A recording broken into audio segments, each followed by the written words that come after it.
চলো দেখা যাক সাই কিচেনে আজ লাঞ্চ মেনুতে কি রাখা হয়েছে। এখানে দেখো সাদা ভাত তরকারি, এখানে রাখা হয়েছে দেখো বাটা করেছি চিংড়ি মাছ দিয়ে, এখানে অল্প করে ডাল করা হয়েছে, এখানে করা হয়েছে দেখো মাছের মাথা দিয়ে চাল কুমড়ো দিয়ে তরকারি, আর এখানে করেছি দেখো পাতুরি, চিংড়ি মাছের পাতুরি, চিংড়ি মাছ দিয়ে নারকেল দিয়ে পাতুরি করেছি। তো দেখো তোমরা, তোমাদের কেমন লাগে, তোমরা কারা কারা এটা পছন্দ করো।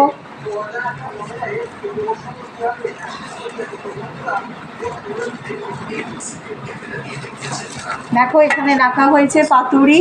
তো তোমরা কারা কারা পছন্দ করো আমাকে জানাতে ভুলো না কিন্তু। এখানে রাখা হয়েছে দেখো কাতলা মাছ সর্ষে পোস্ত দিয়ে করেছি।